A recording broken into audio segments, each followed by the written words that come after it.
Okey. Okey, pernah tak tuan-tuan tengok pernah tak tengok gambar ni? Ini gambar ni sebenarnya kalau saya bentang kepada murid-murid ini untuk merangsang murid kita berfikir dengan gambar ni. Ini pun sebenarnya penting, saya nak sebut juga pada tuan-tuan nanti pentingnya kita bermain dengan visual ini. Okey. Boleh tak kalau kita buka mic sekejap dan kita bagi respon apa yang tuan-tuan nampak pada gambar yang saya sedang paparkan ini? Tuan-tuan dan puan-puan. Apa yang ada pada gambar ni? Apa yang agak-agak tuan-tuan terfikir?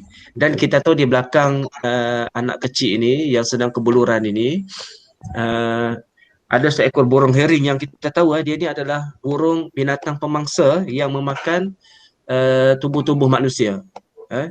Jadi burung ni sedang menanti peluang dan juga masa yang sesuai untuk makanlah, untuk dia mencari-barikan tubuh-tubuh manusia lah yang ada. Sebab ini suasana kebuluran di sebuah negara. Apa yang kita nampak? Agak-agak bila kita tengok gambar ni, kita fikir apa?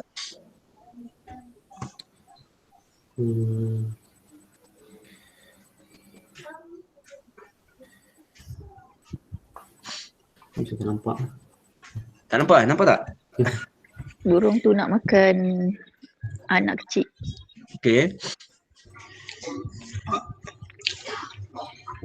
Saya nampak mangsa dan pemangsa. Mangsa dan pemangsa Okay. Burung tu pun kesian dekat anak kecil tu. Burung pun kesian dekat pada ni. Okey. Kalau saya buka semua ni sebab cikgu-cikgu yang aktif ni dia akan jawab semua ni. Dia akan jawab, semua cikgu akan jawab. Cumanya saya nak kongsikan macam ni tuan-tuan. Dalam gambar ni, pada gambar ni, okay, saya closekan ni supaya kita boleh berinteraksi sama-sama insya-Allah. Dalam gambar tersebut, tuan-tuan tahu tak apa yang berlaku di sebalik gambar tersebut? Orang yang namanya Kevin tadi, yang namanya Kevin yang juru foto ni, yang ambil gambar-gambar ni semua, akhirnya dia membunuh diri dengan disebabkan gambar. Walaupun dia mendapat award, walaupun dia mendapat mendapat anugerah kerana gambar dia ni terpilih, terpilih sebagai gambar yang memberi makna yang besar dan memberi kesan kepada kebanyakan orang yang memerhatikannya, tetapi akhirnya dia membuat keputusan untuk membunuh diri. Bayangkan, pada sekeping gambar sahaja, pada sekeping gambar yang walaupun mendapat pengiktirafan sebenarnya gambar-gambar ni, tetapi akhirnya keputusan yang dia buat itu sangat memeranjatkan dunia lah. Sangat memeranjatkan dunia kerana akhirnya dengan gambar itu menghantui perasaan dia apabila bertalu-talu dia menerima persoalan-persoalan apa yang dah berlaku kepada anak kecil itu. Mereka bertanya kepada dia, apa yang dah berlaku kepada anak kecil itu, kenapa awak tak selamatkan budak itu? Tuan-tuan cuba bayangkan tak ada siapa boleh jangkakan soalan-soalan seperti ini, tetapi inilah yang berlaku kepada juru foto ini yang akhirnya dia buat keputusan, dia masuk dalam kereta, dia hidupkan enjin kereta, kemudian asap exhaust kereta tu dia masukkan semula asapnya tu ke dalam keretanya, dan dia memakai Walkman pada waktu itu, dia masuk dalam kereta dan dia mati di dalam kereta itu, dan dia buat satu nota, dia kata aku tertekan kerana sekeping gambar dan juga mangsa kebuluran. Disebabkan itu tuan-tuan yang dirahmati Allah, kisah ni menjadi begitu popular lah, menjadi popular dan merangsang pemikiran dengan hanya sekeping gambar. Saya nak kongsi apa tuan-tuan nak berkongsikan bahawa dengan hanya sekeping gambar juga memberi kesan kepada manusia. Ini kan pula dengan sesi yang kita bersama-sama dengan anak-anak pelajar kita. Dan saya nak sebutkan, kalaulah kita membiarkan anak-anak kita tanpa memberi apa yang sepatutnya dia harus terima untuk masa depan dan juga manfaatnya, agaknya apa yang akan jadi pada kita kalau tidak di dunia, barangkali di hari akhirat lah, wa'alaikumsalam. Jadi disebabkan itu, seorang guru itu harus bertindak sebagai seorang murabbi, yang kita tahu murabbi itu bukan sekadar memberi ilmu. Yang kita tahu dalam bahasa Arab ni, memberi ilmu ni dia panggil al-mu'allim. muallim, orang yang memberikan ilmu, cikgu memberikan ilmu. Dia bukan sekadar jadi muaddib, dia bukan sekadar menjadi apatah lagi mutarjim, kan ada setengah-setengah setengah mutarjim, setengah guru ni dia sekadar menterjemahkan sahaja apa yang ada dalam buku teks tanpa ada pendidikan, tanpa ada pengajaran. Tetapi seorang guru itu seharusnya menjadi murabbi. Murabbi ni maksudnya memberi nilai, akhlak dalam semua konteks yang ada dalam muallim ataupun muaddib itu. Kemuncaknya adalah murabbi. Baik tuan-tuan yang dirahmati Allah Subhanahu Wa Taala. Baik. Dalam Al-Quran Allah Subhanahu Wa Taala berfirman,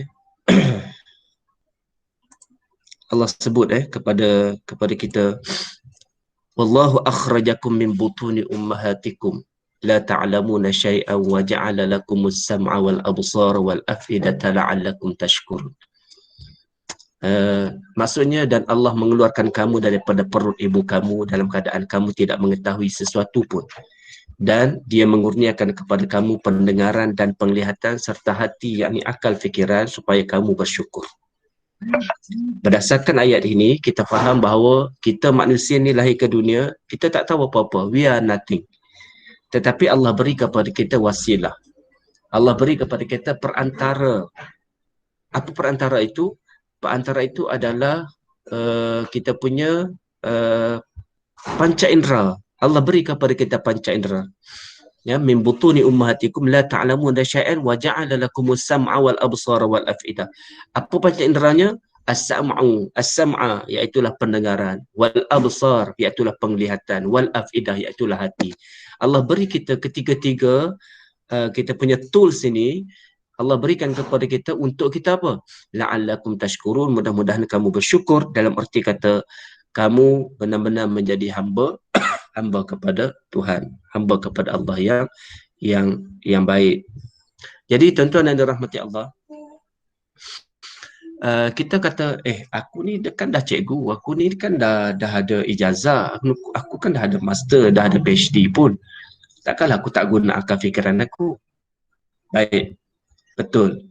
Seorang guru yang sifatnya murabbi, dia menggunakan segala apa yang Allah kurniakan kepadanya untuk manfaat muridnya. Sebab kita tahu outcome kepada pendidikan ini adalah murid. Kita pun tahu tentang visi pendidikan kita, kerana kita tahu matlamat pendidikan itu yang pertamanya adalah untuk membangunkan modal insan.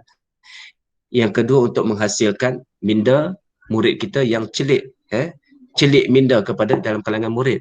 Kemudian nak membentuk warga yang menguasai ilmu dan kemahiran. Yang ketiga, membangunkan akal manusia dalam melahirkan insan yang ulul albab, yang holistik, yang komprehensif, yang lengkap daripada sudut duniawi dan juga ukhrawi lah. Kalau kita tengok dalam falsafah pendidikan, untuk melahirkan, untuk memperkembangkan potensi individu secara menyeluruh dan bersepadu untuk mewujudkan insan yang seimbang dan harmonis dari segi intelek, rohani, emosi dan juga jasmani. Ini kita punya our ultimate aim lah, target yang paling tinggi dalam pendidikan dalam negara kita. Jadi keberadaan kita dalam sistem pendidikan itu ada matlamatnya, ada tujuannya untuk melahirkan manusia yang sempurna, yang holistik yang kita sebutkan tadi. Berdasarkan apa dalam falsafah pendidikan kebangsaan kita ni? Berdasarkan kepercayaan kepada Tuhan. Maksudnya selari dengan rukun negara, iaitulah untuk meletakkan masyarakat kita ni mempercayai adanya Tuhan. Kita tak nak wujudkan warga negara yang etis, yang tidak percaya kepada ketuhanan. Baik, sebabkan itulah maka KPM kementerian kita sebut, so kita semua ni cikgu, saya sebut ni dalam konteks kita ni guru Malaysia lah, guru negara lah, guru negara kita. Jadi ada matlamatnya nak melahirkan pendidikan yang berkualiti. Dalam pendidikan yang berkualiti itu dia ada guru, ada murid, infrastrukturnya. Pendidikan berkualiti ni dia tak mungkin hanya ada sistem saja, tak ada. Dia mesti ada guru yang hebat, berdedikasi, yang kita sebut guru yang murabbi, dan juga murid yang mempunyai sahsiah akhlak yang terpuji. Maka ketiga-tiga komponen ini, guru, murid dan juga infrastruktur ini begitu memainkan peranan yang penting untuk melahirkan pendidikan yang berkualiti. Yang keduanya, kita tengok visi Kementerian Pendidikan kita ialah untuk melahirkan insan yang terdidik. Insan terdidik ni saya sebutkan apa? Untuk melahirkan manusia yang berilmu, bukan sekadar berilmu tetapi berwatak. Apa watak anak-anak kita yang kita nak bentukkan melalui pendidikan itu?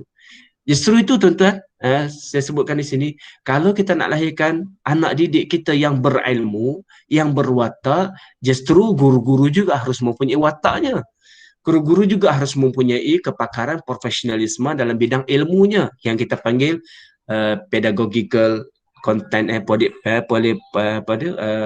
pedagogical knowledge, ilmu penyampaian, dan juga content knowledge, ilmu kandungan yang dia ngajar tersebut. Jadi ada ilmunya, guru mesti ada ilmunya. Dan dalam masa yang sama, guru tidak boleh berhenti daripada belajar. So kita panggil long life learning. Maksudnya berterusan untuk belajar itu adalah konsep seorang ilmu. Ada satu orang ulama dia menyebutkan bahawa apabila seseorang itu terus menerus belajar, saya nak sebut, saya nak kena saya muat sikit, saya nak check dalam saya punya catatan. Ada dia sebutkan bahawa dia kata seseorang akan selalu pandai selagi dia terus belajar. Bila dia berhenti belajar kerana dia menganggap dirinya sudah pun pandai, dia bermula menjadi manusia yang bodoh. Maksudnya. Jadi sebabkan itu konsep ilmu ni berterusan sampailah ke akhir hayat. Dipanggil pembelajaran seumur hidup lah. Sebab tu dalam Kementerian Pendidikan dia ada CPD macam tuan-tuan ikuti sekarang ni, tujuannya untuk kita sama ada kita meningkatkan daya motivasi kita menjadi seorang guru yang profesional ataupun meningkatkan tahap profesionalisme kita dalam konten yang kita sedang miliki. Jadi sebab tu banyak bidang-bidang CPD yang ditawarkan ataupun kita panggil adab lah kalau di sekolah. Baik tuan-tuan sekalian, akhirnya watak yang macam mana kita nak bentukkan? Watak yang kita nak bentukkan kepada anak murid kita ni, berwatak ni maknanya berakhlak sesuai dengan falsafah pendidikan, sesuai dengan hasrat pendidikan itu sendiri, iaitu melahirkan manusia yang rendah dirinya kepada Tuhan, tawaduknya, kemudian walaupun walaupun daripada sudut fizikalnya dia nampak hebat, tetapi daripada sudut akhlaknya dia merendah diri. Jadi macam resmi padilah, semakin berisi semakin tunduk ke bumi. Baik, akhirnya dengan sistem pendidikan ini kita akan melahirkan sebuah negara yang sejahtera. Yang sejahtera ni maksudnya apa? Maksudnya negara kita tu selamat. Negara kita selamat, harmoni, rakyatnya bersatu padu, perpaduan. Maka dengan pendidikan sajalah kita berjaya lahirkan ini. Tanpa pendidikan maka matlamat ini tidak akan dapat dicapai. Saya yakin dan percaya hanya pendidikan saja. Justru tuan-tuan, guru sebenarnya orang yang dipanggil barisan hadapan lah, front line, yang duduk di hadapan untuk bukan sekadar menjadi pendinding kepada anasir-anasir negatif di luar sana, tetapi guru juga berperanan menjadi pembangun sebuah negara yang rakyatnya mempunyai nilai dan juga mentaliti kelas pertama dan sebagainya yang kita sebut sebelum ini. Baik, tuan-tuan yang dirahmati Allah Subhanahu Wa Taala. Baik, guru yang murabi ni apa yang dia kena buat? Apa yang seorang guru murabi itu kena buat? Kalau kita kata saya ni dah murabi ke belum? Saya ni dah betul-betul murabi ke belum? Kadang-kadang kita pun tanya-tanya kan, adakah saya ni guru bahasa Inggeris tak layak untuk jadi guru yang murabi? Baik, sebenarnya saya nak sebutkan bahawa setiap orang guru itu ada peranannya dan ada nilai murabinya. Sebab kita adalah ejen perubahan. Satu kajian dibuat di Yaman oleh USAID. USAID ni satu badan penyelidikan yang besar. Dia buat USAID, Bureau for Global Health, berkaitan dengan isu fostering positive reproductive health and family planning. Dia kata bagaimana dia buat kajian tentang golongan yang berpengaruh untuk menjadi ejen perubahan dalam masyarakat. Dia kata bahawa guru mampu menjadi ejen perubahan sosial yang sangat berkesan. Dia kata guru ni mampu menjadi ejen perubahan sosial yang sangat berkesan. Maka inilah peranan kita dalam dunia yang begitu luas hari ini. Sebab kita tahu bahawa anak-anak murid kita pada hari ini mempunyai mentaliti yang begitu luas. Generasi abad ke-21 mempunyai mentaliti yang begitu luas. Saya boleh share sikit ada satu slide yang saya nak kongsi dengan tuan-tuan. Share sekejap Okey. Okey, ini mentaliti generasi abad ke-21. Barangkali tak sama macam kita. Barangkali kita ada keterbatasannya tetapi tidak kepada anak-anak kita pada hari ini. Generasi abad ke-21 multitasking generation. Mereka boleh buat macam-macam. Sebab tu hari ini tak heran kalau ada anak-anak muda lepasan waktu sekolah, anak-anak kita sedang sekolah pun dia boleh buat Grabnya, boleh buat food delivery-nya. Macam-macam benda dia boleh buat. Dalam masa yang sama dia boleh hacking lagi sistem keselamatan mana-mana. Macam-macam benda dia boleh. Multitasking generation. Inilah anak-anak kita. Kemudian mereka hebat dalam online social networking. Saya nak online social ni. Kalau kita bandingkan kita barangkali jauh ketinggalan lah.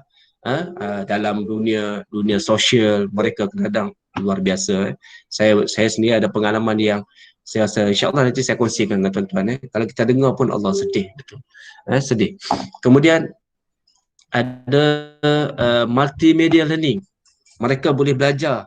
Kalau ikutkan kepada suasana pada hari ini, guru-guru kita, murid-murid kita sebenarnya, kalaulah pendidikan itu sekadar delivery dan knowledge, sekadar menyampaikan knowledge, pengetahuan, maka kita tak perlu ada pun tak apa dalam dunia pendidikan pada hari ini. Sebab dengan media, dengan media sosial, dengan internet yang ada pada hari ini, anak-anak kita boleh akses knowledge di mana-mana saja. Di mana-mana saja. Sebab tu hari ini kita menggunakan pendekatan PDPR.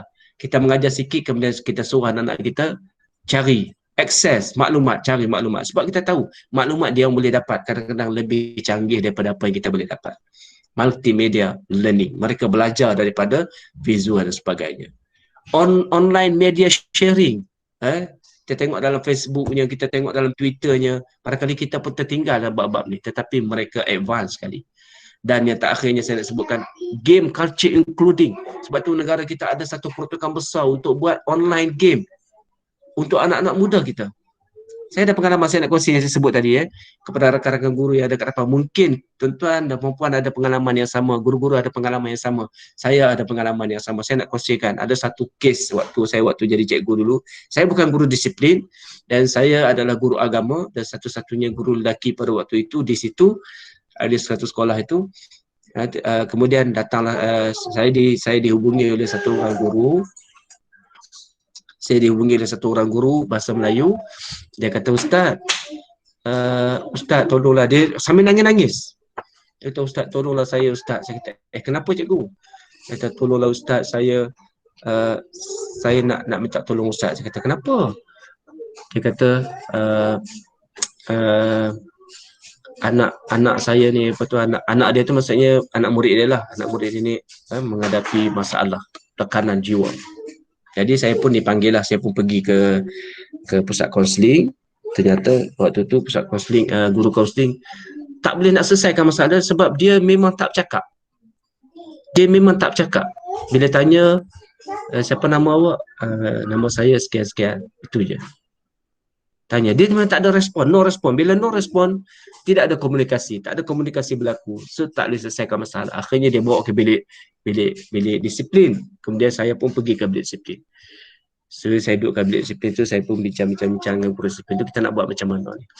Jadi kebetulan guru student itu pun dia boleh tahan juga, dia punya apa tu, dia pun minat juga untuk main game ni. Kemudian dia pun bertanyalah kepada anak murid ni. Dia kata, awak suka main game tak? Game apa awak suka? Kemudian guru spin kata, saya suka main game. Game waktu tu Counter Strike. Saya pun tak pernah main Counter Strike ni. Cumanya dia beritahulah Counter Strike ni, dia kata game yang game online, game perang-perang ni. Sekarang ni mungkin game apa sekarang ni yang tak ingat ada game apa nama sekarang ni. Tapi dia kata waktu tu Counter Strike lah, maksudnya kita ni duduk dalam satu pasukan, dia ramai lagi lah, ada geng-geng daripada Jepun, daripada Australia, daripada Amerika, daripada ni. Kita duduk kat rumah kita je. So kita main game, kita perang, kita team dengan dia, lawan dengan geng lain, perang dan sebagainya. So sepanjang malam, sepanjang hari dia akan duduk dalam online bermain game, perang lah, perang. Maka bila kami tanya soalan tu kat dia, ke pelajar ni terus respon, dia kata, oh ya, dia kata, oh terus dia tu rancak cakap, inilah bukti bahawa anak-anak kita ni sebenarnya dia mempunyai multitasking, dia ni memang mempunyai pemikiran yang tak sama macam kita. Jadi sebab itu tuan-tuan, kalaulah kita melihat pendidikan itu hanya dengan kita memberi knowledge kepadanya, maka kita sebenarnya tak perlu ada dalam sistem pendidikan ini, kerana mereka boleh dapat knowledge lebih daripada apa yang kita boleh bagi pada mereka. Disebabkan itu, keberadaan kita perlu dijustifikasikan. Kita kena menunjukkan bahawa kita sangat-sangat diperlukan oleh anak-anak kita. Tidak lain dan tidak bukan, kita harus menjadi murabi untuk mereka, mendidik mereka, mentarbiah mereka. Kalau kita guru geografi contohnya, bukankah guru geografi itu bermain dengan alam? Bagaimana kita nak fahamkan bahawa ilmu itu terkait dengan penciptaan Tuhan. Ilmu itu terkait dengan konsep akidah kalau yang Islamnya. Ilmu itu sangat penting. Ilmu alam itu sangat besar maknanya dalam konteks kita memahami keberadaan kita dalam dunia yang kecil ini berbanding dengan Tuhan yang besar yang menciptakan kita dan sebagainya.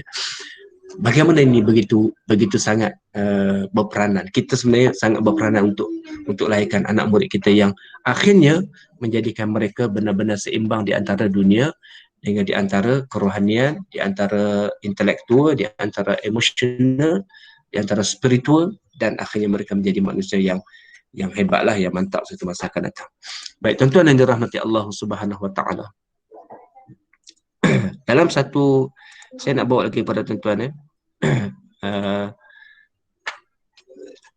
satu pesanan yang kita sampai apa ni Ustaz?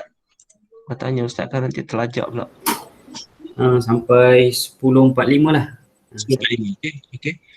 Okey, ada masa lagi Saya akan share lah sikit Ustaz apa-apa yang ni. Akan share lah juga 2-3 benda barangkali untuk kita kongsikan lah, untuk kita dapat manfaat. Sebenarnya pada tahun 2016-2017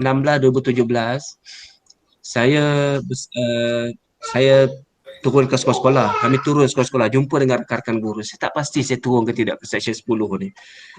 Tapi kami turun ke Selangor, kami turun sampai ke Sabah Sarawak, kami turun jumpa dengan rakan-rakan guru kami kat sana. Kita jumpa cikgu-cikgu. Kita bagi, macam mana saya bagi sekarang ni lah, bagi kesedaran. Kita perlu ada dalam sistem ini dengan sesuainya. Kerana kita tahu bahawa kita sangat diperlukan oleh anak pelajar kita. Walaupun mereka nampak macam tak perlukan kita. Jadi sebabkan itu, saya kata macam mana kita nak buktikan? Baik, yang pertama kita mesti ada kefahaman dalam memahami anak murid kita. Sebab kita nak jadi guru murabi, so kita kena faham mad'u kita. Macam mana kita, kalau kita tengok orang yang sedang berceramah kan, orang yang berceramah di masjid sebagainya, dia kena tahu konteks, eye contact audiennya. Begitu juga kat sekolah kan. Apatah lagi kita duduk dalam kelas, dalam kelas itu ada 40 orang murid ataupun ada 50 orang ataupun lebih, barangkali lebih daripada itu. 40 orang ataupun 50 orang itu dia punya caranya tak sama kan, approach-nya barangkali berbeza. Betul tak? Approach-nya berbeza, dia mesti tak sama punya.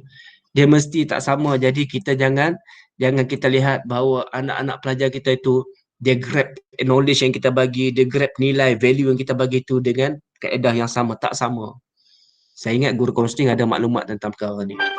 Sebab setiap orang itu dilahirkan berbeza-beza sifatnya. Sebab itu Allah yang sebut tadi, kamu dulu dilahirkan dalam keadaan zero. Kamu dulu zero. Lalu Allah berikan kepada as-sam'a, Allah berikan kepada kamu pendengaran, Allah berikan kepada kamu wal absar, wal basar, penglihatan, wal fuad, dan juga hati, supaya hati ini kita boleh sebut dengan akal lah, supaya kita boleh berfikir. Dan subhanallah, para pengkaji psikologi mengkaji bahawa manusia itu mempunyai beberapa kecenderungan.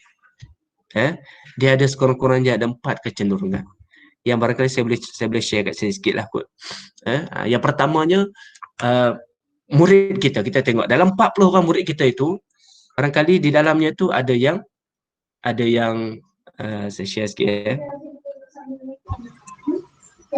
saya share kat sini. Kita nak jadi guru murabi supaya kita nak menunjukkan keberadaan dan keperluan kita untuk duduk dalam sistem ini. Okey, learning pyramid. Mungkin orang pernah tengok lah ni kot.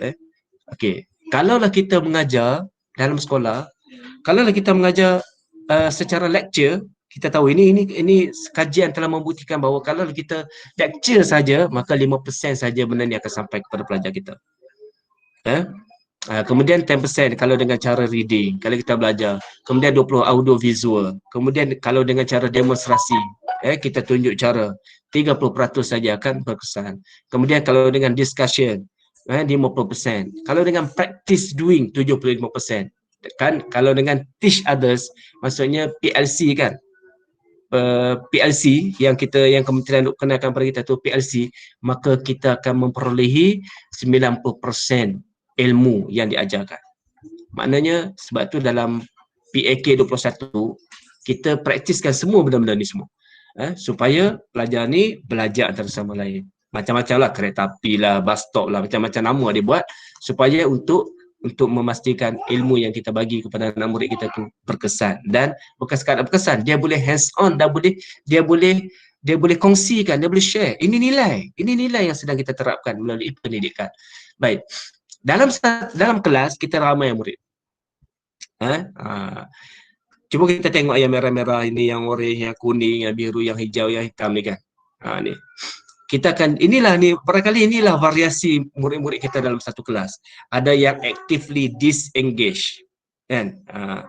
Disengage. Ada yang passively disengage, kan? Ada yang trying to listen, kan? Ada yang listening saja. Ada yang confident, calm and keeping up with teacher, kan? Ada yang sesuatu ni already know, dia semua tahu. Jadi inilah kepelbagian murid-murid kita dalam kelas. So saya tahu cikgu tuan-tuan semua dah tahu ni, dah tahu, maksudnya bermakna kita tak boleh menggunakan satu approach untuk memastikan pelajar kita mendapat ilmu yang sama. Tak boleh satu approach, dia mesti approach yang berbeza-beza, meraihkan kepelbagaian yang ada dalam kalangan murid-murid kita. Sebab itu para psikologi telah pun mengklasifikasikan manusia itu kepada beberapa jenis manusia, beberapa jenis type of human being, type murid kita ni. Sekejap tentang cuti ni biasalah, sekejap.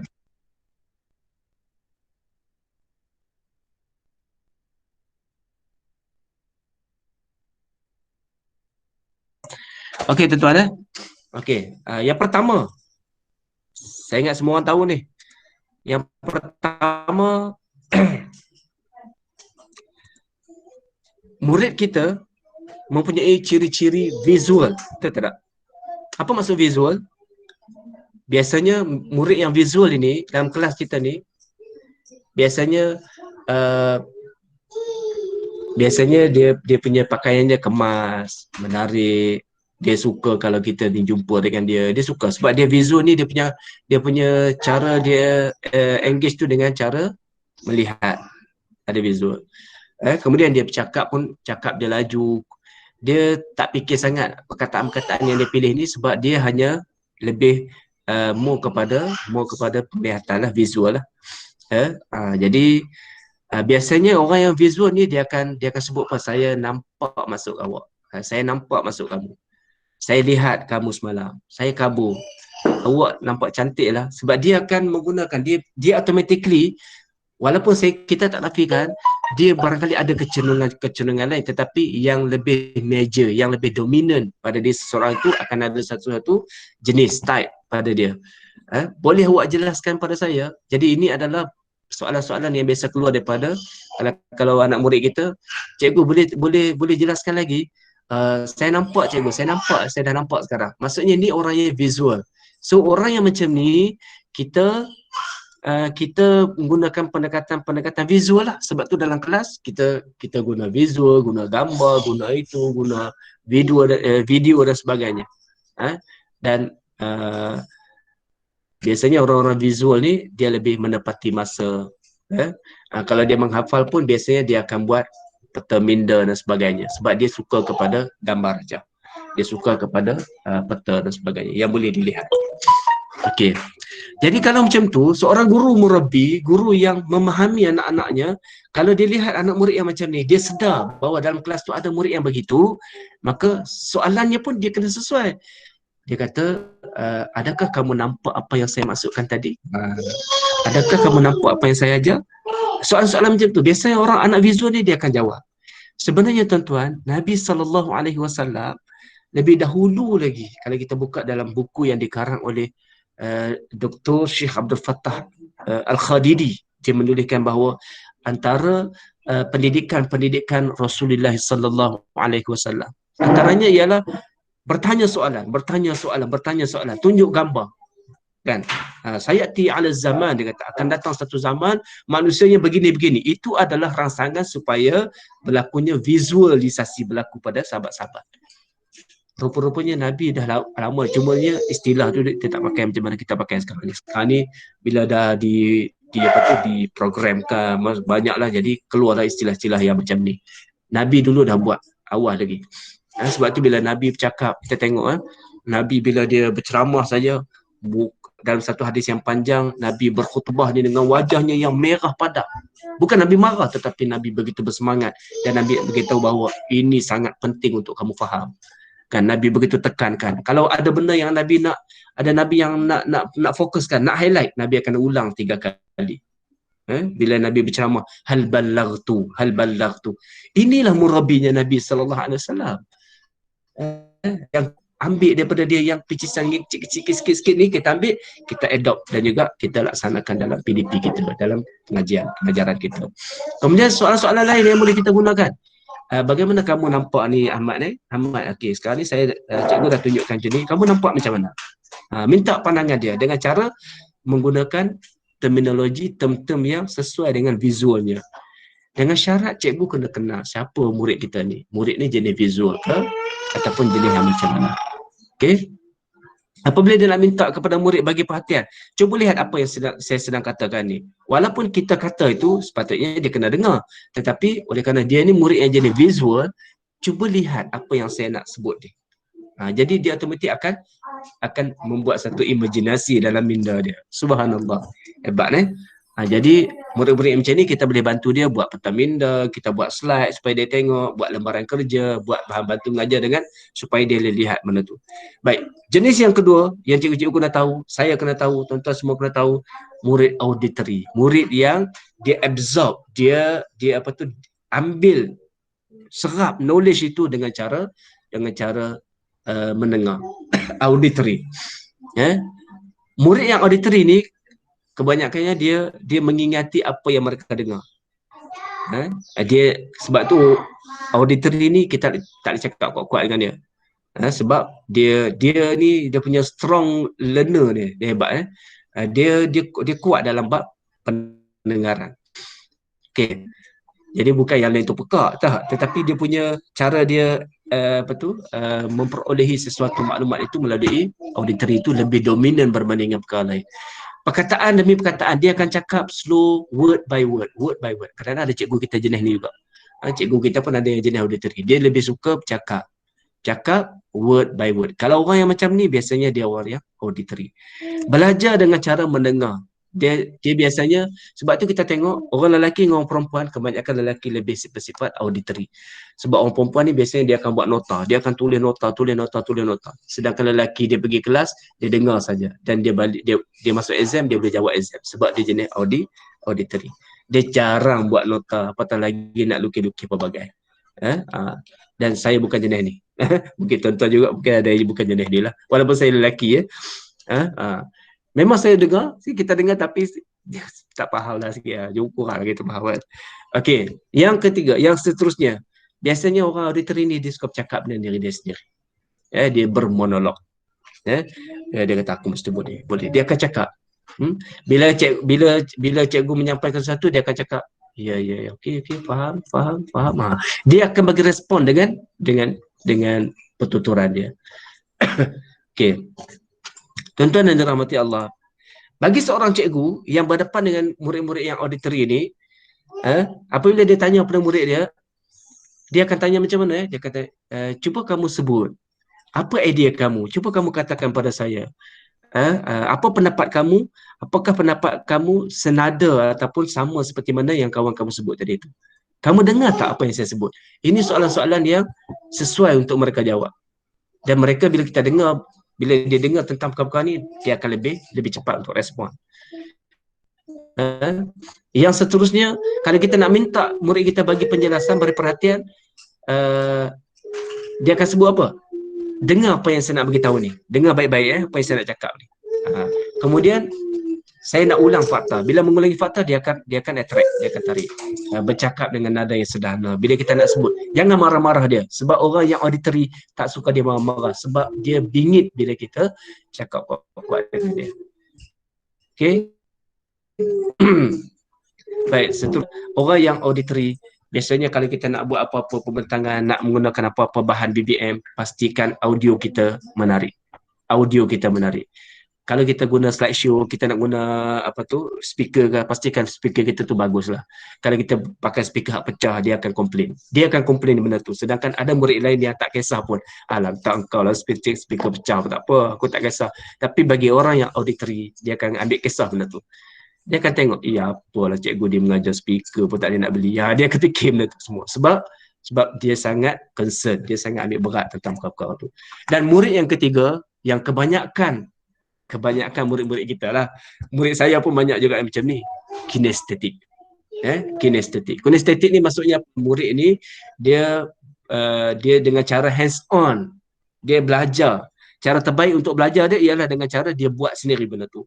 Sebab tu bagi murid sekolah rendah ataupun kalau ada yang sekolah menengah lah yang tak boleh menulis, murid kita yang kinestetik ni, cikgu-cikgu dia biasanya guru prasekolah lah kan, guru prasekolah ataupun guru-guru sekolah rendah yang muridnya ada masalah 3M sebagainya, itu dia akan pegang tangan anak murid dia.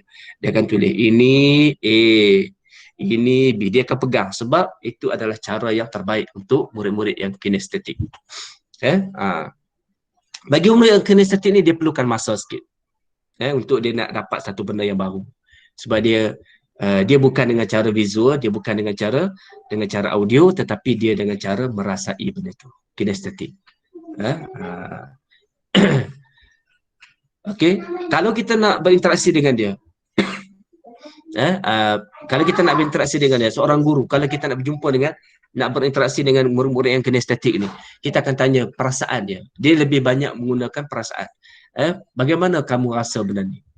Adakah ini sepadan dengan kamu? Kemudian dia kata, kamu selesa tak apa yang ni? Apakah yang membuatkan kamu selesa? Kamu okey, rasa okey. Ini semua ni benda-benda yang tidak melibatkan visual, tidak melibatkan auditory, tidak melibatkan audio, tetapi melibatkan rasa. Dia pegang benda tu, dia rasa. Jadi sebab tu bila kita nak minta dia buat sesuatu tindakan supaya beri perhatian, cuba kamu sentuh benda ni. Cuba kamu pegang. Kalau kita nak buat kajian berkaitan dengan sains kan, cuba kamu pegang. Kamu ada rasa apa-apa tak? Itu adalah kaedah supaya murid-murid kita terangsang waktu dia belajar. Minat untuk belajar. Jadi tuan-tuan, yang terakhirnya adalah murid yang digital. Okey, saya tak tahulah cikgu semua jenis yang macam mana. Kalau saya tanya barangkali tak, wallahu a'lam. Cuma ya kebanyakannya orang yang audit, orang yang kinestetik ni, dia biasanya dia tak beli dekat Shopee. Kinestetik ni, orang yang jadi kinestetik dia tak beli kat Shopee. Dia tak beli dekat Lazada. Sebab orang yang beli kat Lazada ni biasanya orang ni adalah orang yang visual. Pelik kan? Sebab apa? Sebab kita beli dekat Shopee, kita beli dekat Lazada, kita tak boleh nak rasa benda tu. Betul tak?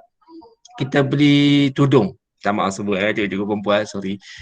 Kita beli tudung lah, tudung bawal kita. Tudung baru lah, tudung bawal baru lah. Ataupun kita beli kat YouTube, beli kat YouTube, beli dekat apa? Facebook lah. Tudung baru dah sampai.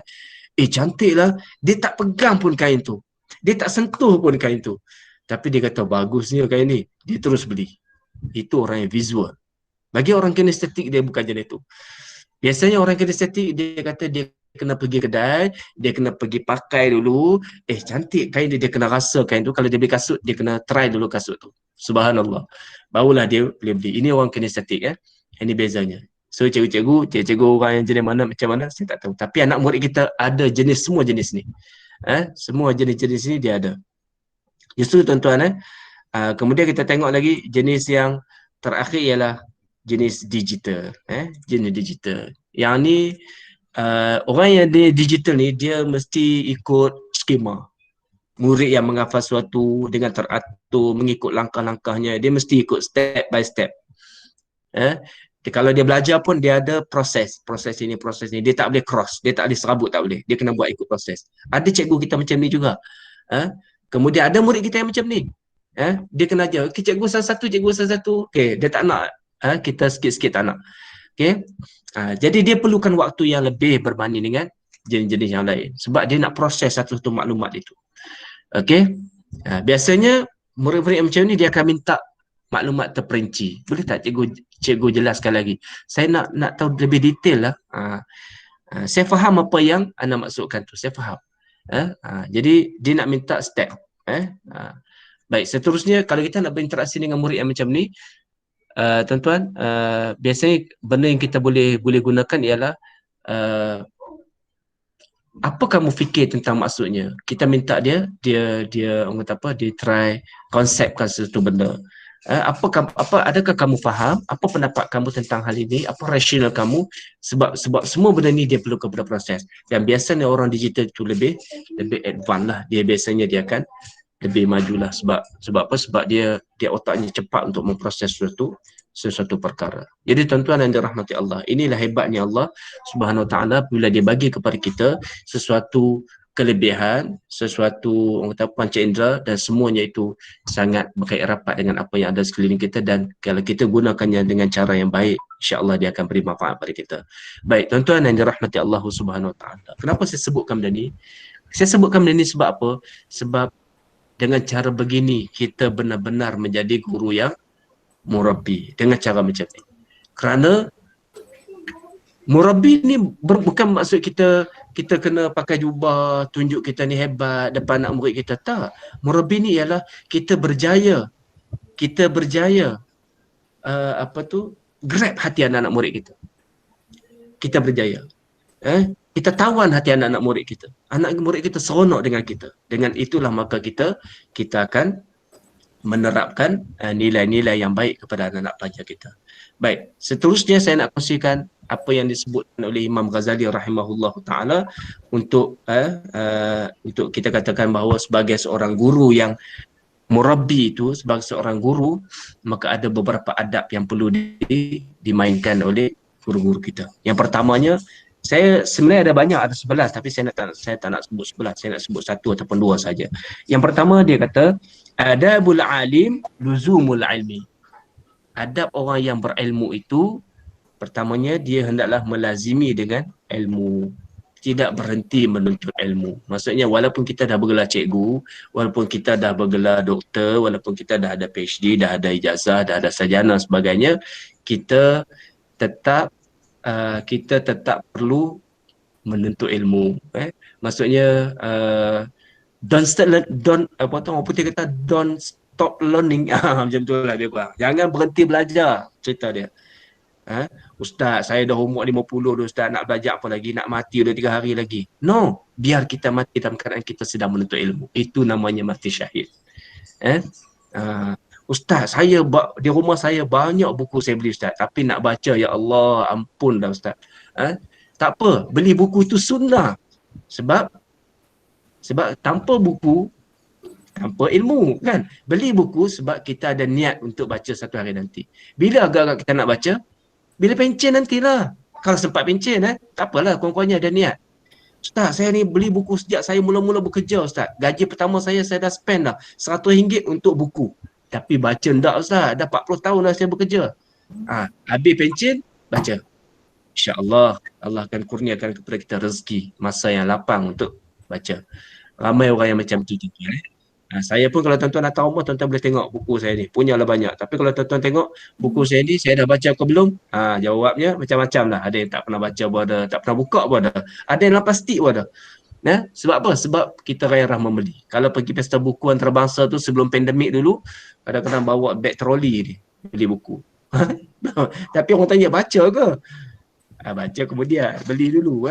Kalau tak beli, dah memang tak ada. Memang dah confirm tak ada buku tu. Baik, saya beli dulu. Baik, tuan-tuan yang dirahmati Allah Subhanahu Wa Taala. Jangan berhenti menuntut ilmu. Yang kedua, bila dah kita tak berhenti, dah kita berterusan dengan ilmu, bertindaklah dengan ilmu. Orang alim itu hendaklah bertindak dengan ilmunya. Cikgu, saya nak minta maaf. Kadang-kadang ada orang cakap, saya cikgu bahasa Inggeris. Saya tak apa kalau tak semayang pun. Sorry saya sebut. Guru pendidikan Islam tak, guru bukan Islam, dia kena semayang lah sebab dia kan guru agama. No. Kita guru, siapa pun kita, ilmu kita ialah kita mesti taat kepada Tuhan. Walaupun kita guru bahasa Inggeris, walaupun kita guru PJK sekalipun, walaupun kita guru apa sekalipun, tetapi ilmu mengatakan yang baik itu ialah dengan kita patuh perintah Tuhan, patuh perintah Allah bagi yang Islam, maka kita akan buat. Benda ni adalah simple sebenarnya. Saya ingat tak perlu saya sebut panjang-panjang benda ni. Baik, seterusnya yang kedua, yang ketiga.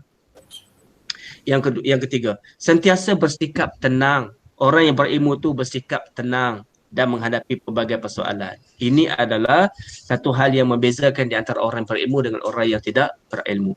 Orang berilmu tu dia cool kerana dia tahu bahawa ilmunya itu sentiasa menjadi panduan, memandu dia untuk jadi orang yang sentiasa tenang. Sebab tu kan Nabi SAW kata Nabi kata tidaklah seseorang itu berjalan menuju ke rumah-rumah Allah, mereka mempelajari ilmu di dalamnya, illa nazalat alaihimus sakinah wa ghasyiat alaihimur rahmah. Allah kata tidaklah orang, Nabi SAW kata tidaklah orang yang pergi ke majlis-majlis ilmu, ke rumah-rumah Allah menuntut ilmu, mempelajari ilmu di dalamnya, melainkan mereka akan dikurniakan kepada oleh Allah ketenangan. Nazalat alaihimus sakinah wa ghasyiat alaihimur rahmah, dan diselimutkan dengan rahmat Allah Subhanahu Wa Taala. Jadi orang yang ada ilmu itu tenang sifatnya. Jadi tuan-tuan, cikgu yang ada kat sini, masya-Allah, tenang. Tenang. Sebab apa? Sebab kita memang duduk bersama dengan orang-orang yang berilmu, kemudian membudayakan budaya ilmu. Allahu Akbar. Malaikat berdoa untuk tuan-tuan semua mengajar. Kan saya duduk kat kementerian, kan kita duduk dalam meja, duduk mesyuarat, kadang-kadang rasa macam kontang sikit budaya ilmunya tu. Kontang sikit lah, maksudnya kita duduk kat pejabat, duduk main komputer je, duduk meeting segala macam kan. Kita duduk kat sekolah, duduk dengan cikgu, dengan murid kita pula kadang-kadang Allah suci daripada dosa pula tu. Subhanallah. Mereka tolong doakan kita. Itu untungnya kita. Tuan-tuan ni adalah jutawan akhirat tau. Jutawan senyap. Tuan-tuan tak pernah cerita kat saya. Saya pun tak tahu juga kan. Dulu ialah, sekarang ni sebab kita duduk di tempat yang berbeza, tetapi harap-harapnya apa yang dasar yang kita buat, apa yang kita buat ni adalah sedikit sebanyak masuk dalam akaun akhirat kami, insya-Allah. Tuan-tuan tolong doakan kita sama-sama. Jadi tapi kalau tuan-tuan memang hands on, memang duduk betul-betul. Memang duduk betul-betul. Murid-murid tolong doakan kita. Kadang-kadang kita tak sedar, tolong doakan kita. Murid-murid yang ramai kan. Allahu Akbar. Kita duduk dalam suasana ilmu yang mana Nabi SAW sebut dalam hadis Bukhari, malaikat akan turun mendoakan dan juga memohon keampunan kepada orang yang duduk dalam majlis ilmu. Siapa orang tu? Tuan-tuan lah. Subhanallah. Tuan-tuan walaupun tak, contohnya lah, ibadat kita dah lah tak banyak. Saya pun tak banyak amalan. Amalan saya tak banyak. Tuan-tuan, amalan kita pun tak banyak amalan lah. Semua senang cerita kita nak orang kata apa, nak kenal diri dengan Allah ni. Kita amalan tak banyak lah, tak banyak. Tetapi tuan-tuan duduk dalam kelompok ilmu. Subhanallah. Jadi sebab itulah kita beruntung jadi seorang cikgu ni. Kita adalah jutawan senyap. Orang tak tahu, tetapi besok kita akan dapat harta yang melimpah ruah nanti, insya-Allah, di hari akhirat. Kita terkejut. Dalam satu suasana Nabi SAW gambarkan, ada orang bila ditimbang di neraca Allah, di mizan Allah Ta'ala tu, dia terkejut. Dia kata, daripada mana datang amalan seberat ini? Aku dulu amalan tak banyak mana pun. Kan, jenis haprak juga kan, jenis tak adalah bagus sangat. Setakat semayang 5 waktu tu memang kita kena buat lah. Memang kita kena wajib buat lah, benda yang wajib kita kena buat lah. Tapi yang benda-benda lain ni, tiba-tiba kita terkejut. Yang inilah yang kadang-kadang benda yang tak disangka-sangka. Subhanallah. Akhirat besok kita akan tuai. Sekarang ni tak apa. Orang kata kalau nak jadi kaya, bukan dengan jadi cikgu. Cikgu bukan jadi kaya, tetapi cikgu untuk jadi jutawan akhirat, insya-Allah. Nak jadi kaya duit kat dunia ni bukan cikgu. Kadang-kadang saya ada kawan-kawan yang businessman, kadang-kadang duk cerita kat saya, dia pernah tanya saya, Ustaz, biasa kalau sembahyang hajat Ustaz minta apa? Saya minta supaya Allah ampunkan dosa saya, supaya Allah mudahkan urusan saya, dunia akhirat saya, supaya saya boleh buat amalan mudah sebagainya. Ustaz nak minta kaya, Ustaz minta berapa? Saya kata, nak minta berapa tu apa? Yalah, saya minta supaya Allah murahkan rezeki saya, itu je lah. Oh, tak jelas Ustaz, dia kata. Kalau macam saya, ini kontraktor dan datuk ni, jutawan. Kalau saya Ustaz, saya akan minta, ya Allah, tahun ni aku nak achieve aku punya target 20 juta. Dia sebut macam tu. Saya kata, aku ni nak dapat 20 juta macam mana? Aku mengajar kat sekolah ya, duduk kat kementerian makan gaji sebulan berapa ribu ya.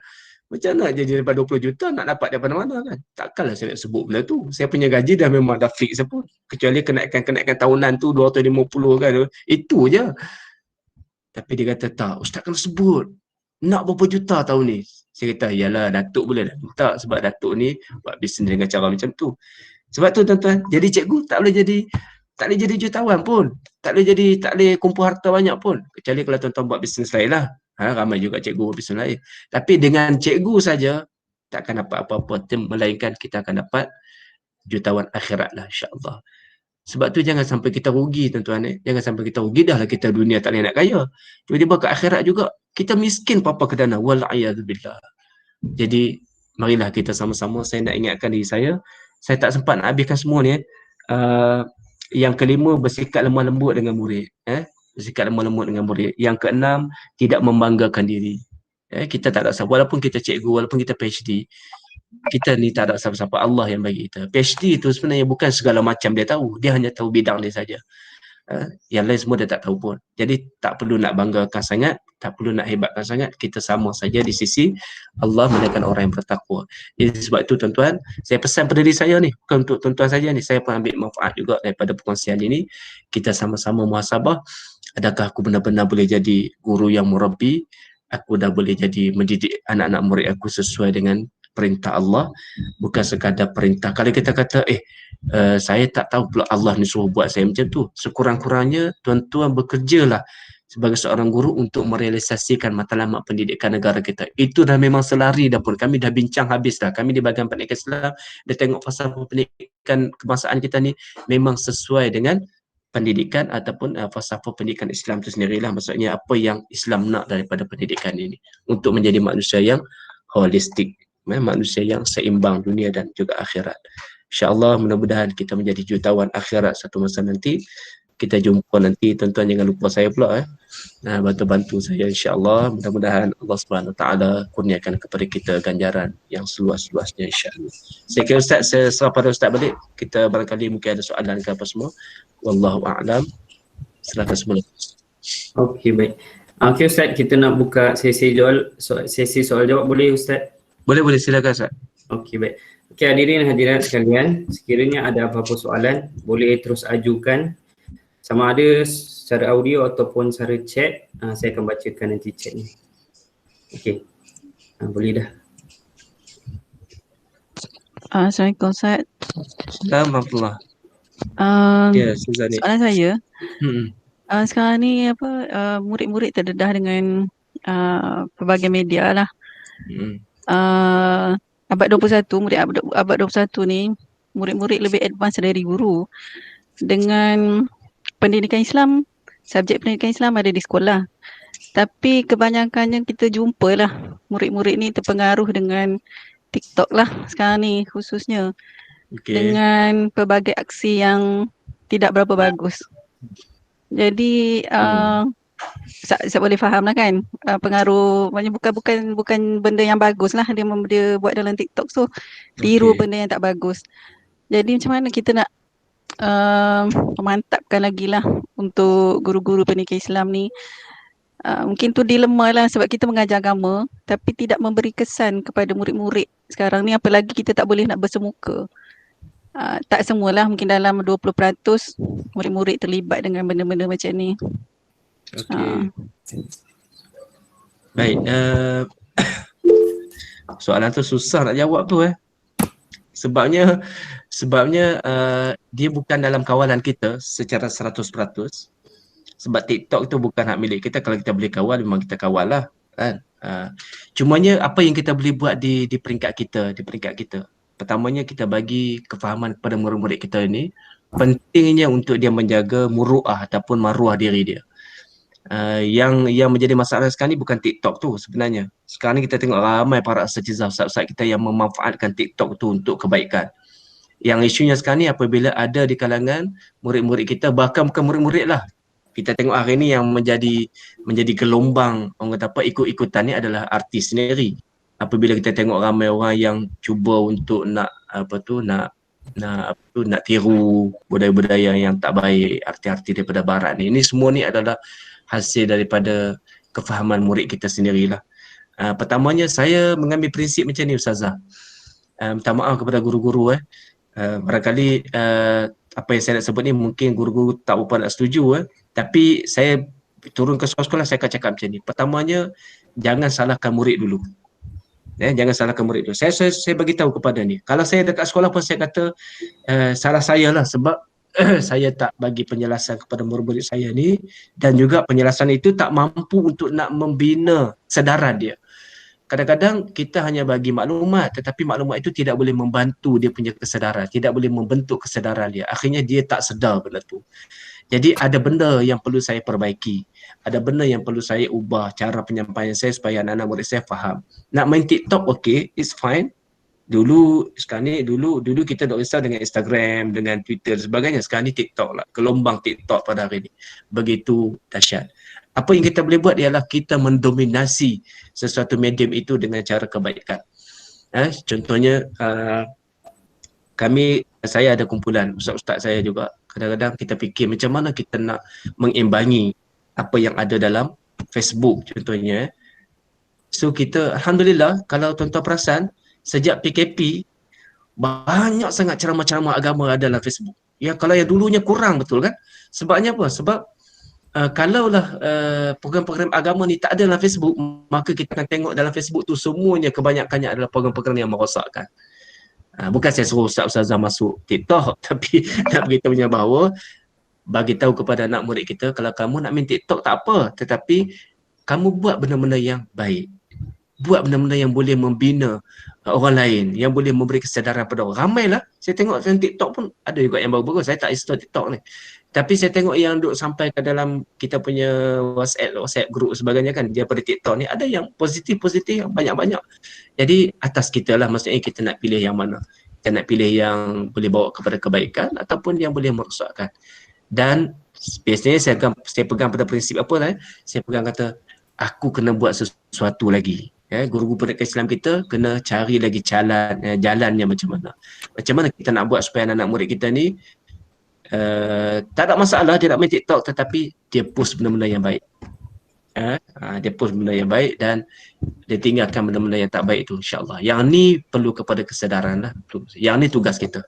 Sebab tu saya katakan tadi kita sebenarnya sangat-sangat diperlukan oleh murid-murid kita.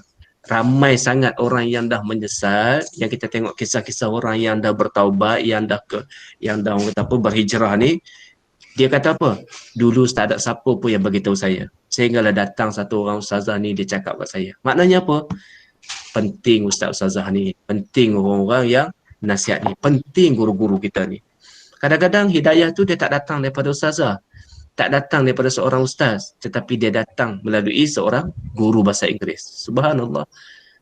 Tuan-tuan pernah dengar tak kisah bagaimana satu orang pelajar Muslim, ini dekat dengan sekolah tuan-tuan ni, tapi saya ada maklumat ni sebab saya duduk di bahagian pendidikan Islam, tapi saya nak kongsi sikit lah. Ada satu orang murid ni, dia ni hampir-hampir nak murtad.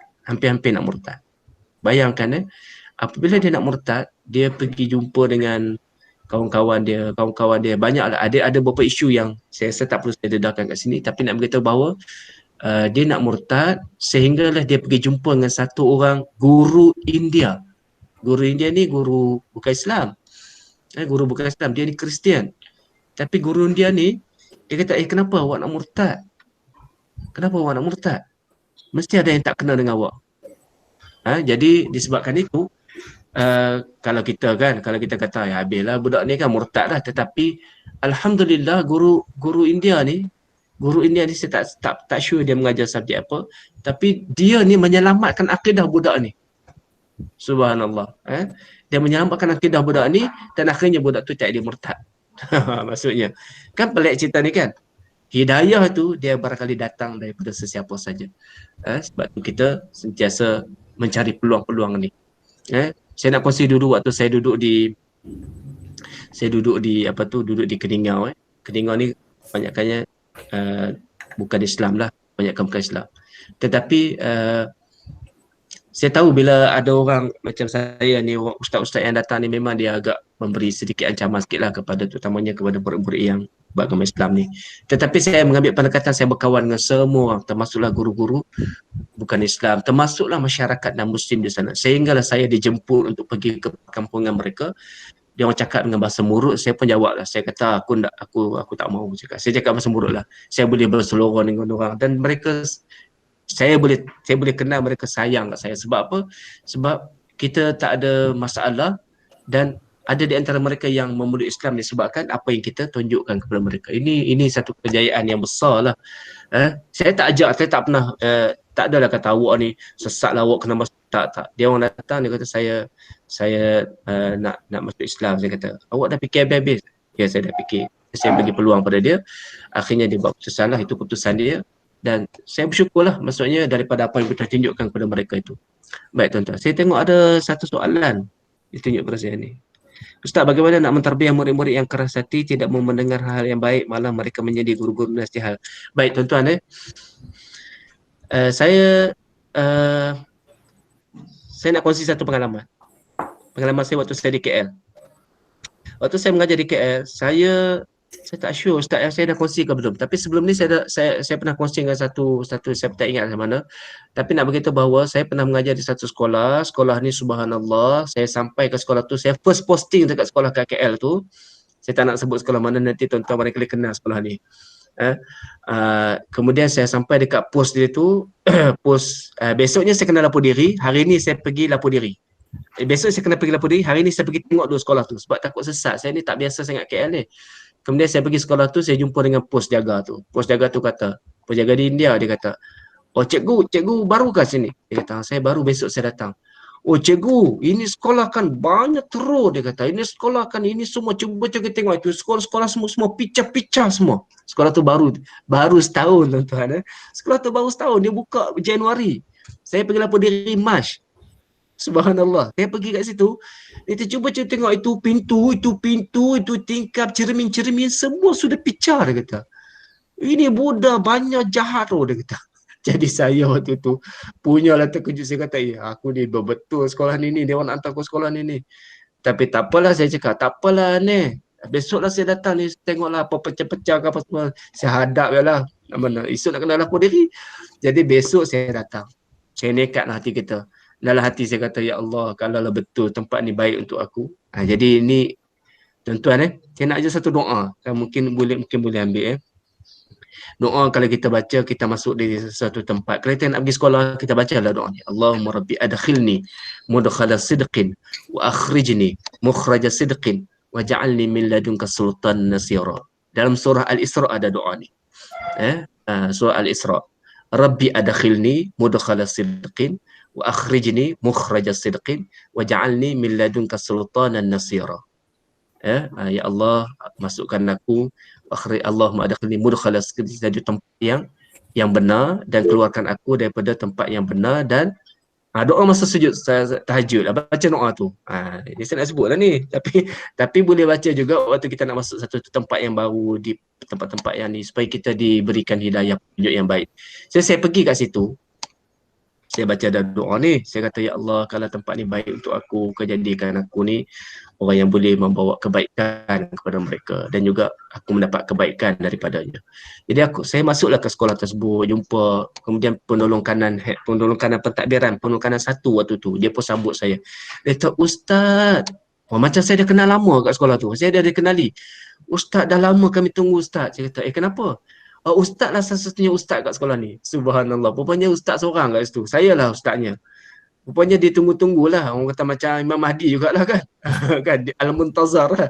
Dia tunggu-tunggu saya kat situ. Subhanallah. Jadi saya pun pergilah. Dia kata, kenapa? Puan dah lama tunggu saya? Dah lama kami dapat surat. Tengok dapat ustaz. Allahu Akbar, seronoknya kami. Kurang-kurangnya ustaz boleh pimpin baca Yasin kami. Boleh, insyaAllah. Saya pun tak apalah pergi situ. Jadi sebelum tu ada ustaz juga, tapi dia bukan ustaz betul. Dia ustaz IT. Dia option IT. Tapi oleh kerana dia dulu belajar sekolah agama, dia orang panggil ustaz lah. Dia mengajar pendidikan Islam juga. Tapi dia bukan option lah. Tetapi bila saya pergi, saya lah gongker kat situ. Jadi guru agama lah kat situ kan. Jadi seterusnya tuan-tuan, nak ceritanya, penolong kanan hand pun datang. Dia kata, Ustaz, Ustaz dah sampai. Okey. Ustaz, saya nak tunjuk Ustaz ni guru kelas. Ustaz jadi guru kelas tau. Dia kata, jadi guru kelas. Saya ni baru je. Saya ni guru novice. Sekarang saya dah sebut lah kan. Dulu saya tak hati lah sebut. Saya guru baru takkan jadi guru kelas. Dia kata, kita dah standby dah. Ni guru ni, kelas ni memang untuk Ustaz je.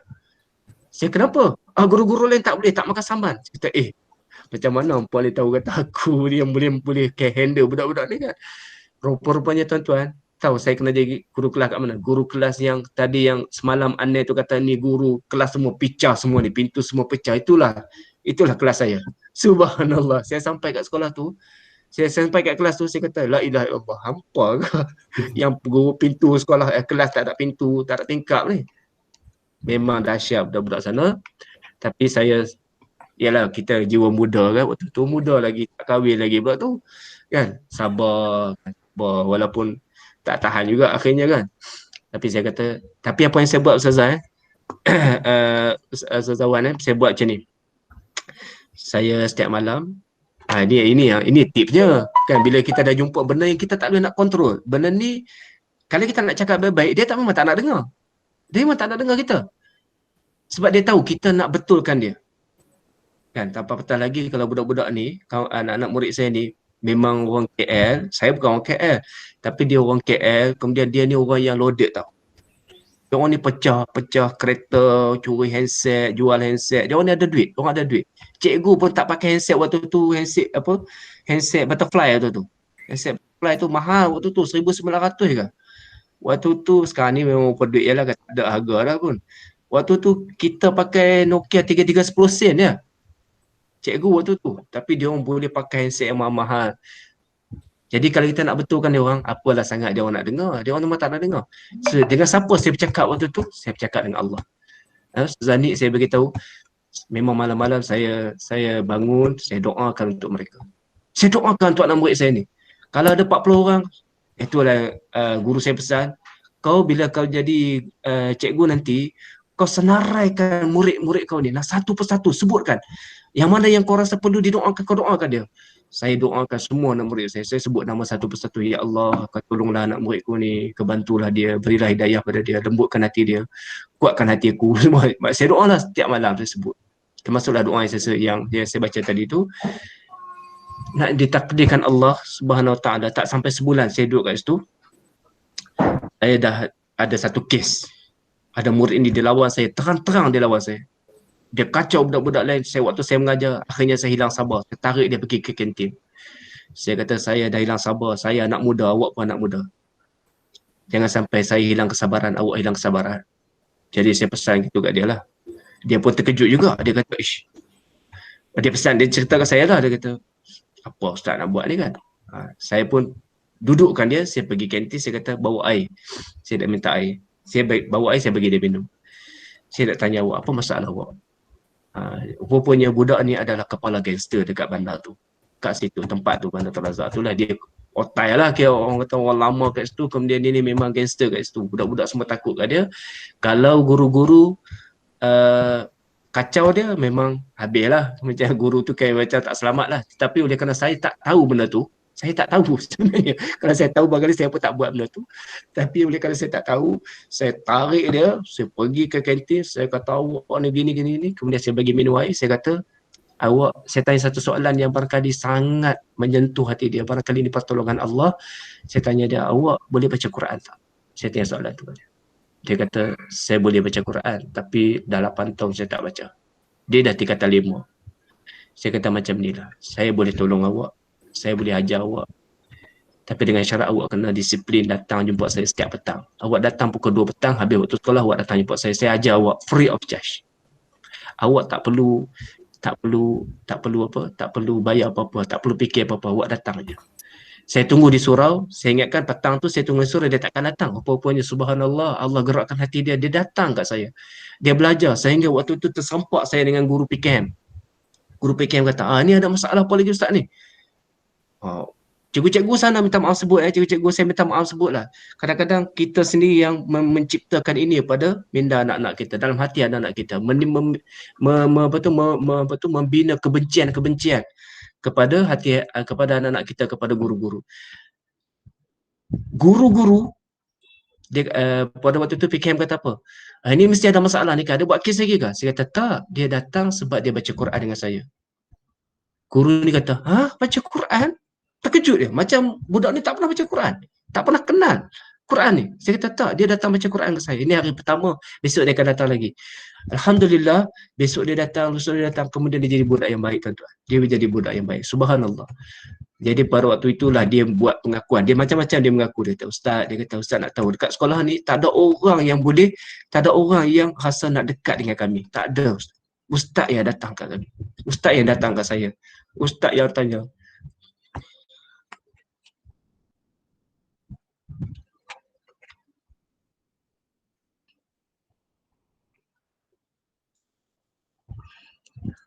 okay, tuan-tuan. Walaupun budak ni, pelajar saya ni seorang saja, lelaki ni, tetapi ramai yang berubah kerana dia. Sebab dia adalah mastermind, dia adalah bapa gangster kat situ. Tapi alhamdulillah, apa yang berlaku tuan-tuan, walaupun dah dekat dengan SPM waktu tu, saya dah pesan dekat dia macam-macam. Saya kata walaupun awak dah macam agak terlambat, tapi tidak ada istilah terlambat dalam buat kebaikan. Maka dia pun tak apalah, dia kata sampai satu masa bila ambil keputusan SPM, dia datang ke saya. Alhamdulillah, keputusannya sebenarnya tak adalah cemerlang sangat, tapi saya boleh katakan baiklah bagi dia tu, baiklah bagi dia tu, dan dia diterima masuk ke pusat Baitul Mal Kuala Lumpur. Dia belajar kat situ. Kemudian lepas dia belajar kat situ, kemudian dia datang jumpa saya. Dia peluk saya. Dia macam-macam lah, dia kata terima kasih Ustaz, sebab Ustaz lah yang buat saya jadi berubah macam ni. Kemudian dia jumpa adik-adik dia lah, junior-junior dia ni, yang dulu je pengikut dia, follower dia ni, dia pergi jumpa. Dia kata, kalau kau jadi jahat itu kau siap kau. Tapi waktu tu dia dah baik. Alhamdulillah. Lepas tu dia jadi, saya ingat dia jadi ustaz lah lepas tu. Macam-macam jenayah lah dia buat, yang sebenarnya cikgu-cikgu semua tak pandang lagi dia ni.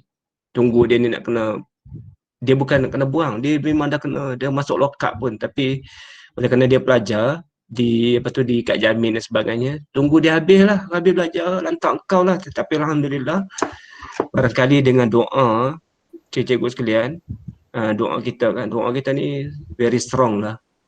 Strong. Doa lah dengan ikhlas, insya-Allah kita akan dapat bantu anak-anak kita. Kita tahu anak-anak kita di Lembah Kelang ni cabarannya luar biasa. Saya jadi ketua warden di Sabah. Waktu saya jadi ketua warden di Sabah, doa saya satu je. Saya nak anak-anak saya ni semayang sebab saya tahu dia orang memang tak pandai semayang, tak jelas. Jadi saya bina benda tu. Saya buat. Kalau kita jadi warden, kalau kat Sabah ni, kita hilang tau allowance. Allowance ni bukan sikit. Allowance dia 800 lebih tau. 800 lebih hilang. Tapi saya kata tak apalah. Biar aku hilang allowance tak apa. Yang penting aku dapat sesuatu yang lebih aku rasa seronok nanti dekat akhirat. Jadi anak-anak saya alhamdulillah 300 saya punya pelajar asrama saya tu, kalau yang muslimnya tu ada lebih kurang 60 orang saja, selebihnya tu non muslim. Tetapi yang non muslim tu saya pastikan dia orang semayang. Yang benda tu tak pernah dijaga pun di rumah-rumah mereka. Mak ayah mereka pun tak jaga dia orang. Tapi inilah tanggungjawab kita sebagai seorang guru. Bila kita doa, insya-Allah Allah akan dengar doa kita. Yang penting doa kita ikhlas lah. Itu saya nak sebut. Saya nak sebut benda tu pada tuan-tuan. Jangan berhenti doa. Di samping jangan kita berhenti belajar macam mana kita nak menguasai anak-anak kita ni, jangan berhenti berdoa. Doalah banyak-banyak insya-Allah. Saya tu lah kot. Saya minta maaf lah emosi sebab murid saya ni sampai sekarang ni orang yang baik lah. Saya tak perlu cerita lah siapa dia. Wallahu a'lam. Okey, baik. Okay, terima kasih diucapkan. Ada soalan lagi? Saya tutup. Okey, baik. Okay, terima kasih diucapkan kepada Al-Fadil Ustaz Kamal di atas ceramah yang disampaikan sebentar tadi. Perkongsian yang sangat terkesan dalam diri saya sebagai seorang pendidik. Jadi sabar kepada para hadirin, hadirat yang dirahmati sekalian di atas kesabaran dan keperhatian yang diberikan sepanjang berlangsung sesi usrah sebentar tadi. Di kesempatan ini saya ingin memetik sepotong ayat surah Al-Mujadilah ayat 11 yang berbunyi A'udzubillahi minasyaitonirrajim, bismillahirrahmanirrahim. Yafsahillahu lakum wa idza qilan suzufan suzu yarfa'illahu allazina amanu minkum wallazina utul ilma darajat wallahu bima ta'maluna khabir. Maksud dia, Allah akan meninggikan orang-orang yang beriman di antaramu dan orang-orang yang diberi ilmu pengetahuan beberapa darjat, dan Allah mengetahui apa yang kamu kerjakan. Justru itu, semoga kita dapat beramal dengan ilmu yang disampaikan sebentar tadi dan dapat juga berpesan-pesan kepada mereka yang tidak berkesempatan hadir. Jadilah guru yang mendidik kerana mencari keridhaan Allah dan sama-sama kita berusaha mencapai martabat seorang pendidik, iaitu murabbi, mudaris, muallim, muadib dan mursyid. Saya mewakili pihak majlis mohon ampun dan maaf sekiranya ada salah dan silap. Saya mengakhiri majlis dengan lafaz yang mulia, wabillahi taufik. Assalamualaikum warahmatullahi wabarakatuh. Waalaikumsalam warahmatullahi wabarakatuh. Terima kasih Ustaz, terima kasih Puan Pengetua, semuanya guru-guru. Assalamualaikum warahmatullahi Terima wabarakatuh. kasih Ustaz. Sangat berkesan. Lain kali Ustaz boleh sampaikan ilmu lagi. Okey, Assalamualaikum. Assalamualaikum. Terima kasih Ustaz. Waalaikumsalam. Terima kasih semua. Okay, terima kasih. Sedih-sedih.